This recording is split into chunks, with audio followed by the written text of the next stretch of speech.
öykü, öykü, öykü, öykü, öykü, öykü, öykü, öykü, öykü, öykü, öykü. Ona yeşile yeşile öykü. Öykü, öykü.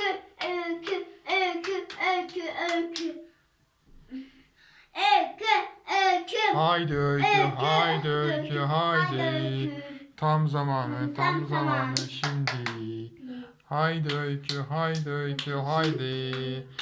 Tam zamanı, tam zamanı şimdi. Son top haydi. Hadi son top.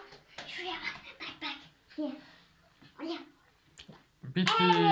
Evet, 45 saniye. Zeynep Yağmur, kardeşinin performansı nasıl? Vereyim. Tamam.